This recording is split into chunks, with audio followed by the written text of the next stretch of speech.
So we've put a lot of time and effort and conversation into strategizing around how we wanted to do that. And I think an incentive program that's spread out and that's laddered, I think that's going to work the best. Well, I completely agree. And then touching on the incentive program, would you guys be looking to do any sort of maybe referral program for the community for bringing people on, or any sort of incentive for them helping out the team from that aspect? Yeah, we haven't. We've talked about it. Brenton and I have figured out economically, what we can support around that. From an accounting standpoint, it'd be a nightmare to try to provide incentive to bring, $100 NFT holder. But for larger holders, I think one-offs, you can reach out to us and we can work something out. We are open to it. We haven't clearly defined what we want that to look like, but yes, we're open to paying finder's fees, if you will, for arranging for NFT purchases. Yeah, so maybe having more of a set minimum of what would be the required investment to receive some sort of referral fee or a commission from that. Yeah, I think our larger opportunities would be ideal for that. Probably, 20,000 plus. But I'm also willing to get on video calls with potential investors or NFT purchasers that are looking to put sizable amounts into the scheme of things, and answer any questions that any potential buyer may have. So I'm open to doing that as well. But yes, finder's fees they're out there. That's an opportunity, but it needs to be a sizable amount that we don't have a minimum set for yet. Well, I think that would be the best strategy moving forward, because yeah, like you said, I was just kind of curious if like the AI would be able to maybe do some of the tracking on that side of things for a referral concept, if that's something that could be integrated into the project. Yeah, we anticipate the AI to be a pretty complex and lengthy build. If it was done right now, we would love to implement something like that. But as soon as that's ready, the sky's the limit on different implementations. Well, for sure, you guys are already covering so much, and you've definitely got your plates full. So yeah, that's sort of more of a back burner, a little ladder thing in the roadmap. But I was just curious. I also had a couple questions come in from the community about that. We've covered a lot of information based off all the notes I took beforehand. We've definitely covered a lot. I just had one more question about the NFT side of things. Sure. With like the access to liquidity and the NFT holders being able to provide liquidity or act as like a validator. Are you able to touch on that at all? Liquidity in the form of being able to sell their NFT. Is that what you're asking? Yeah. Yeah, so we've thought that through as well. And if for whatever reason someone purchases an NFT voucher and holds it and needs to come up with their funds some way, that you can take that NFT to any marketplace. We prefer OpenSea as our preferred platform for sale. We've actually had one already transacted at a pretty insane number, if you ask me. But yes, that process works. We know it's already worked once, but selling or trading your NFT on the open market is available if you need to do that. Awesome. Now, before we transition into community questions, is there any touch points you guys wanted to get covered before we get over there? As far as my notes go, I think we've covered everything I wanted to unpack, but if there's anything you think we didn't touch on or elaborate on enough, I'll give you some time to cover that off, and we can start getting some questions in here from the chat, and I'll unmute some people to get their questions in. Unless Tim or Brenton or Jaron or anybody else has anything that they want to jump in, I think we should just go straight to the community. No, I agree. Let's go to the community. All right, great, guys. Sorry, my Telegram's lagging here, but I also know I've had a bunch of people telling me they keep getting dropped throughout the call. I saw Taylor got dropped there at one point as well. I didn't know when a Telegram update popped up on my end, so that might be why we're having a little bit of connection problems. So we'll see how the mics work.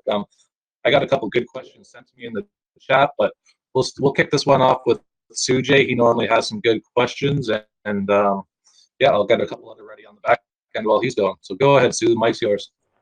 Hey, Buck.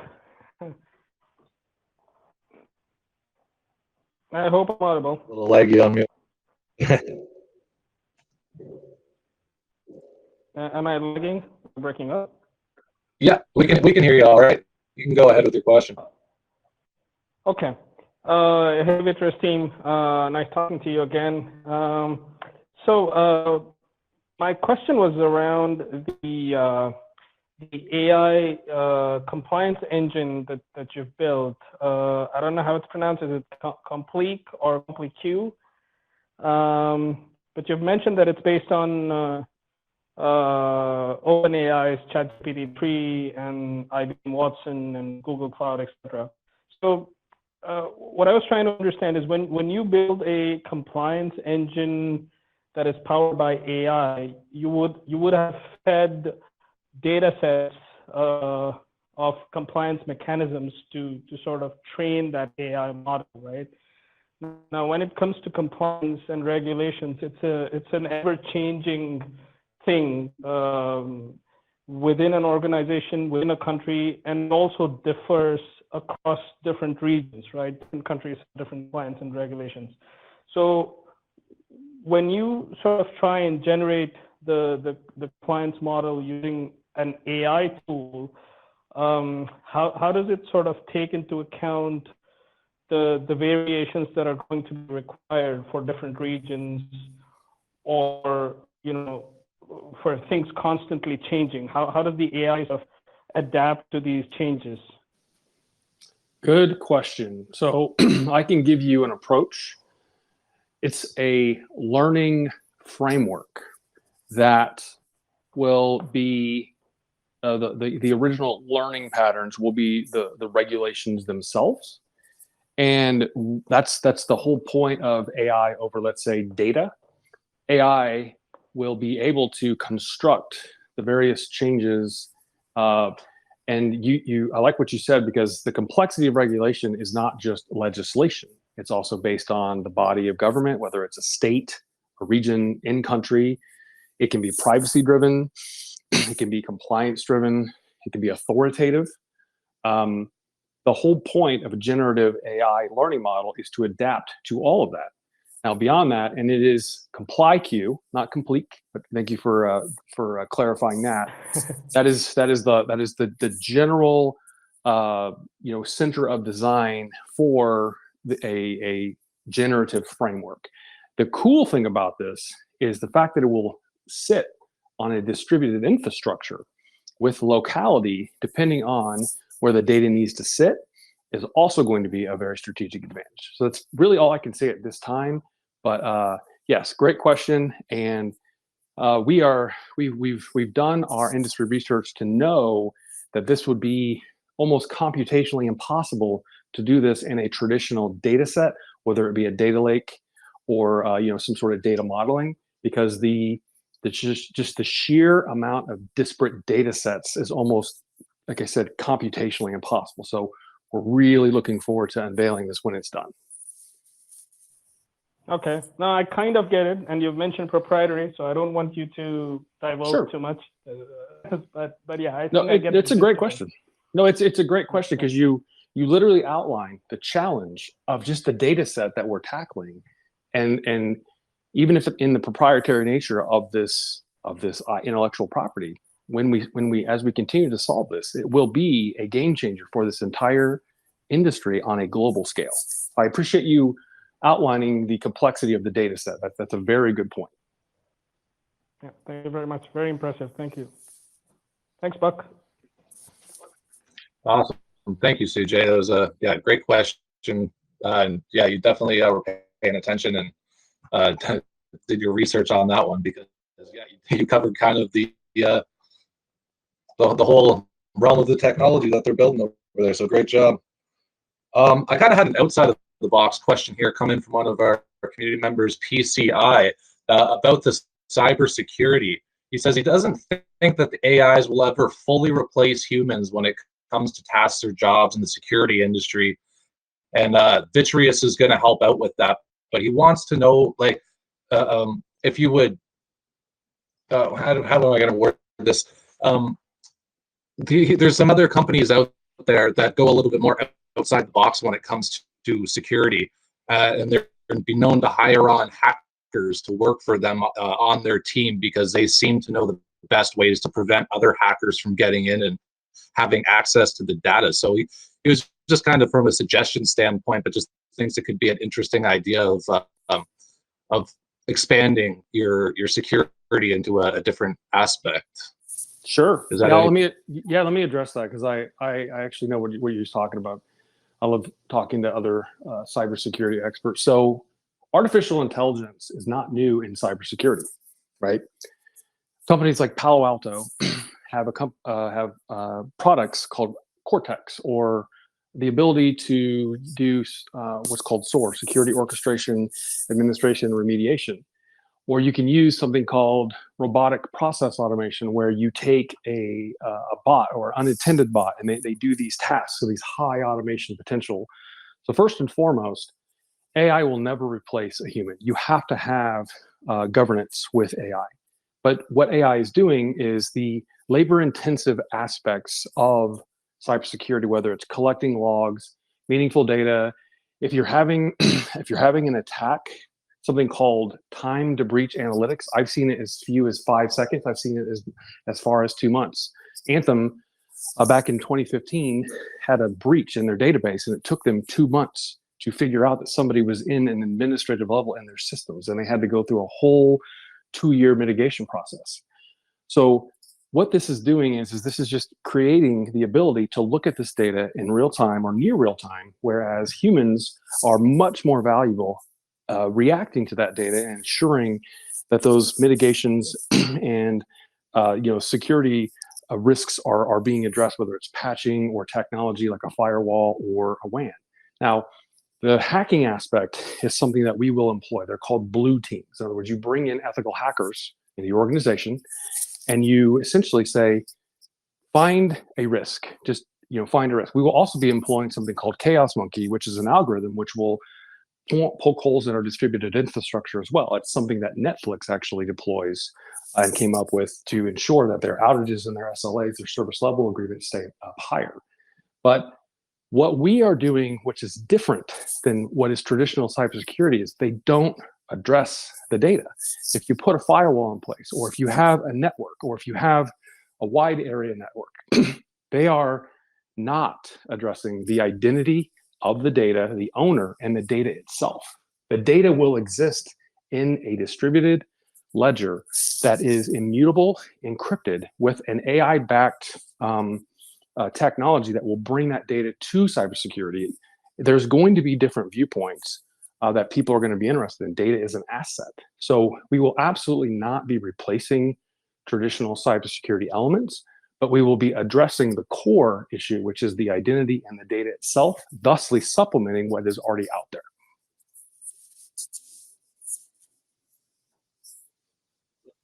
I'm glad you were able to touch on that more, and I hope that answered your question, PCI, because, yeah, like I said, you guys just check all my boxes from a personal standpoint, from an investor side of things, and just all the extra steps that you guys are taking to make sure that this launch is successful, and that every aspect is covered, that how thorough you are with everything it's very impressive to me, and I'm getting some great positive feedback here from the community. And PCI says that answered his question, and yeah, he said it would definitely be more helpful for having a human exploiting those vulnerabilities from a security side of things. So thanks for that, Tim. And more of a simple question here from James Greed. Which currency will be used to purchase the applications and service listed on the Emporium? That'll be VTRS, which is the VITREUS coin, which it serves as the native currency within the ecosystem. Okay, perfect. Yeah, just more of a simple one because he saw how to invest into the seed round there, and then wasn't sure if it was going to be the VTRS that was covering that. So just a quick one. Yeah, Thanks for that. The good way to look at that, and I'll expand just a second further, is the opportunity around the buy side pressure, and it's a function of the revenue of the firm, because all of the revenue of the firm is subscription and licensing fees generated within the ecosystem. So if they're all being paid for with VTRS, that the larger the bankroll gets, the larger the revenue roll gets for the company, the bigger the buy pressure is for the currency.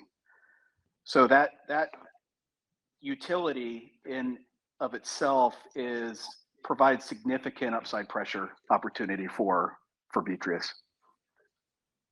Yeah, I think that's the only way to go about it. But again, it was just clarifying that for the community. Sure.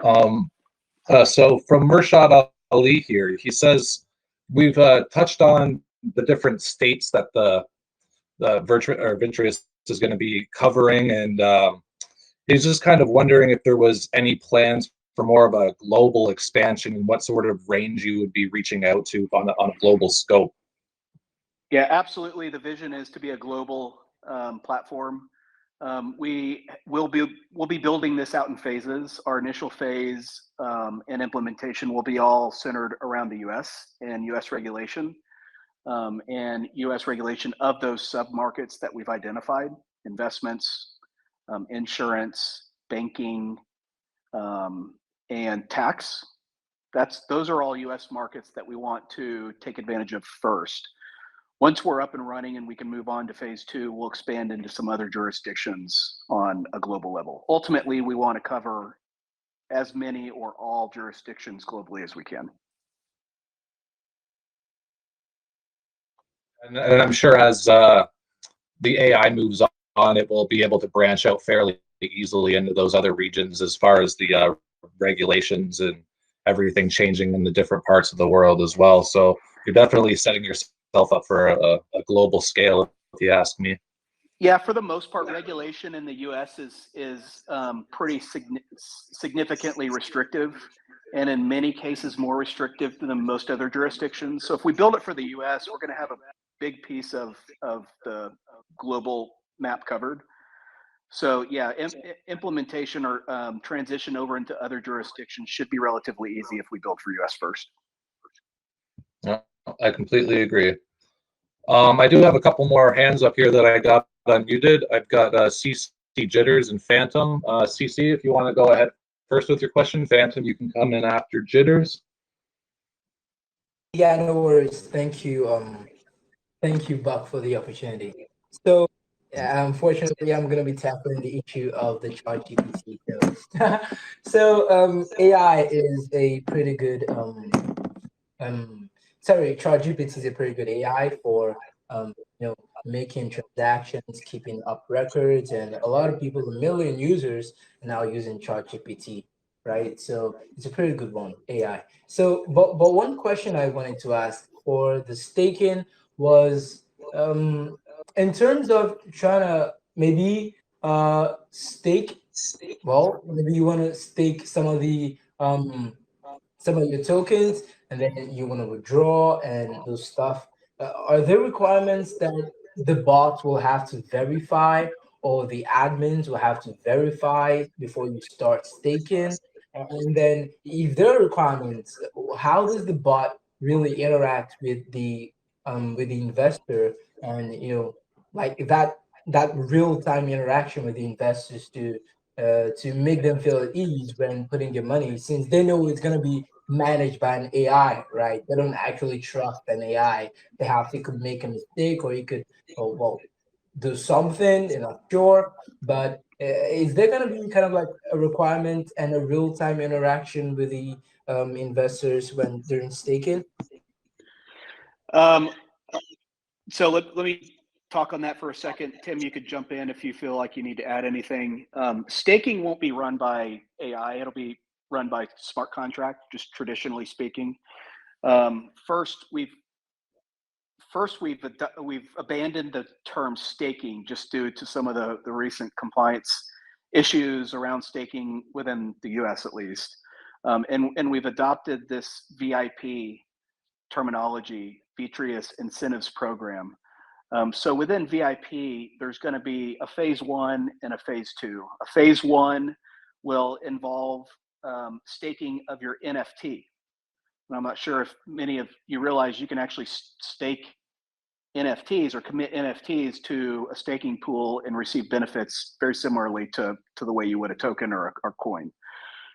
So while NFTs are being held in wallet here between now and launch, we're going to have VIP opportunities for you to commit your NFT and accumulate additional coinage for VITREUS as you wait.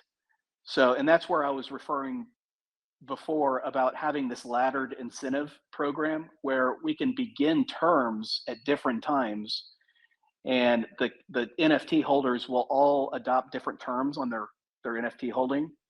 And that will all mature at different times as well, meaning that's when they receive their coinage free and clear of trading, and they can sell, they can continue to hold, they can stake for another term if they want to. And so between now and then, we'll have phase 1, which is what we call our accumulation phase, and we have that in the white paper. And that's your traditional staking program. And Chad, maybe touch on the D app as well. That will be for the VITREUS community. Yeah. Also, we are creating a single application, that what we're calling the coin holder experience app. One app that will do everything for the coin holder, from NFT to coin holder or coins. They'll have one app that does all functions related to management and administration of their coin. So from holding coin in wallet with cross-chain functionality of other assets capabilities, to staking or VIP management, and creating new terms, maturing terms, rolling terms, all of that within the staking function, to swap and trading functions, to news and updates and video news feeds pushing. All of that functionality is going to be within one application that we're calling our coin holder experience app. And we're going to be building that in parallel in conjunction with the infrastructure additionally, so that we've got all of that ready to launch all at the same time. But going back to staking, that phase 1 staking is the accumulation of additional VITREUS. Phase 2 is when the software business starts making money. Once the revenue begins being generated, that revenue will create royalty payments over to the coin holder VIP pool. And that we're starting at 3%.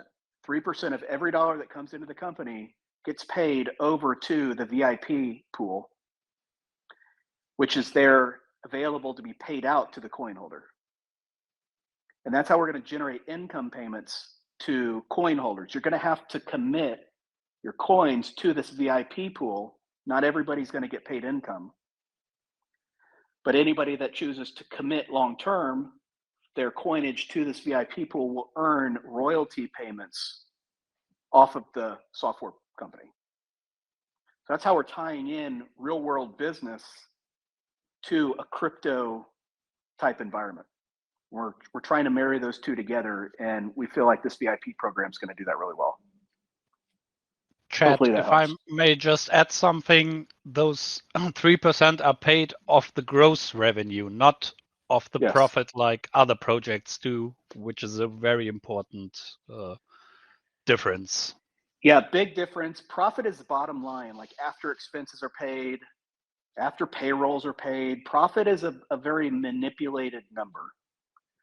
We don't want to do the profit. We want to do the top line before any expenses come off of that number. So if the company makes $100, $100 times 3% gets paid to the VIP pool. And that's the piece that is the differentiator, is we're basing this off of gross dollars coming into the company. And that's what goes towards paying coin holders, rather than this smoke and mirrors profit type formula that most other projects push. So big difference, but that's the way we're going to create income, an income environment potential for a coin holder long term. And that's why you're going to want to hold this long term too. So hopefully that answers the staking question.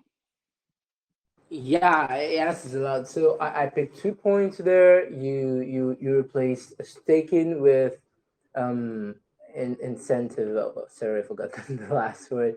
Yep.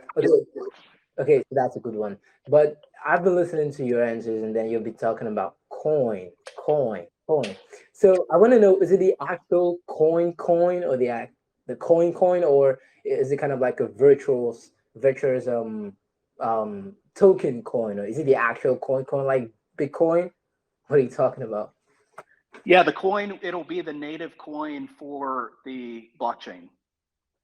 And that coin is it's gonna serve 2 purposes, dual function, two use cases. One, it's gonna be used to buy and sell in and out to pay subscription and licensing fees for the platform. And then 2, it'll be used as from an investment side to be able to commit to the VIP pool to earn income. And it's no tax. So you're not going to be paying a tax to get in and out of this coin. It's going to be traded freely. The blockchain is a taxless or gasless environment. So there's not going to be any cost to get in and out of this coin outside of those 2 use cases, which will go to benefiting pricing of the coin. Oh, okay. So will there gonna be a minting strategy for this coin like an actual coin has? No. This is and we can't. We're not ready to talk about our consensus mechanism. It's a new one, hasn't been done before, but that's part of our IP protection process. So I can't really talk about that yet. But no, we won't be minting new coinage. Traditionally speaking, we've got a set total supply of coins available, and we'll be issuing different amounts in each stage of the process as we do capital raises. But no, in the sense of minting new coinage, that's not how that's going to work. Well, real quick, Chad, this is not a proof of work or a proof of staking model by design. We designed our own consensus model as it is a permission chain, but it will be very advantageous when we do unveil that to participate in that program. That's a strong word. That's a strong one. And then building the ecosystem you have is also I would say it's a huge work you've put in place in this project. Yeah, but these are great answers to the question. Thank you very much. Thank you. Thank you for the opportunity. Thanks, Jitters. Man, I always appreciate your question. That was a solid discussion, and the team always does a great job at answering these from a business standpoint. Man, just what a fantastic presentation so far. All right, Phantom, if you want to get your question in, I think we might make this the last question for the Q&A. I've probably been close to 100 questions here so far, but I think we've covered a lot of them. So if anybody wasn't clear on some of these answers for the questions, just the team's always active over on the Telegram there, guys, so you can jump in, drop your questions there, and the team will be happy to answer. But most of the ones I'm reading here, we have touched on at some point during the discussion, whether you joined late and missed it or just weren't fully clear on the answers. Definitely hop on over and get your clarification over there. But Phantom, you can hop on there, man, for the last question. And thank you, Buck. Thank you, Buck. Welcome to the Firehouse, gentlemen, man. I really appreciate you guys coming on here, man. It really broke it down real well. Really, my question really isn't about the information given. It's mainly about the future. Are you guys planning on doing a foundry to support projects coming on to your chain to help grow the ecosystem? And kind of a 2-part on that. Are you guys building out a tool suite to use your blockchain more efficiently and your AI plugin more efficiently once your IP is, patented and everything done, but just so that there's easier transitions for a lot of these other, developers trying to find the next chain. And with the AI having that movement done properly, it's going to last forever. So that's why I like that. But I'm just wondering, how is the 6 months to a year future ecosystem growth looking like? Good question. And I love the word foundry. So thank you for using that word. The answer is absolutely yes. Acquiesce is the platform for that collaborative development. We want this to be a think tank where developers can come, share their ideas, and they make money off of their work when it's consumed in our Emporium product. So for the next 12 to 18 months, our goal, or what we will be doing, is the minimal viable product, as we said, is going to be the enhanced blockchain as a service with the ability to do smart contracts and the initial functions of the AI for the advisory services. As we move into 2024, we will be creating gateways and functions into our AI inside of Acquiesce and Emporium for extensibility. The goal would be to use common languages found within Web3. So if you are learning JavaScript, if you're learning Python, all of those disparate aspects will be tailored. Yes, it will be on the Emporium side, a low-no code interaction to integrate those together. On the Acquiesce side, it is an innovation cycle for you to come in and integrate. As far as integrating with other projects, we are absolutely open to that. Again, keep in mind, this is a permission blockchain just because of the nature. So there might be some tailoring that needs to happen. But this is also, we're looking forward to building out our advisory boards into specific domains. And maybe this would be an opportunity to have like a project to project type of an advisory board so we could expand that community beyond just the benefits of our chain. Man, that's an eloquent answer, man. Thank you, man. Appreciate it. Absolutely. Thanks, Phantom. Always coming in with a good question as always. Sue, I saw your mic come back on. I don't know if there's anything else that you wanted to touch on, or if you're just sitting off mute there, but I figured I'd give you a second to hop back in if you had any follow-ups before we transition over to closing statements. I think maybe you just left your mic on, but that's no problem. All right, guys. Well, I just really wanted to thank everybody from the VITREUS team for coming out to the Firehouse today. What a presentation. You guys are just so well spoken, and I just can't commend you enough for all the effort that you guys have put in and how well you've structured this project to be successful in the future. I wanted to touch back on something Chad said earlier about diversifying your holds, guys. I know that there's a lot of people that like to hop in these degen and short-term plays trying to catch that next moonshot and get rich overnight.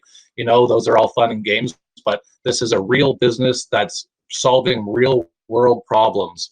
And the future for this just has so much potential. I was sold before the team even came on. I personally bought this myself. It will be in my portfolio for a long time as a long-term hold. Again, I'm not giving you financial advice, but I would highly advise watching this one moving forward. You have the opportunity to invest right now to get the best bang for your buck. The seed round will continue to stay open until March 24th, so you still have time to jump in, get your questions answered, follow up on anything you might be unsure of. But I just personally don't see a way that this project isn't going to be successful in the future. So again, I'm sold, guys. You did an excellent job in the presentation. I'll pass the mic back over to the team for anything you'd like to close out with. Yeah, thank you, Buck. I appreciate you having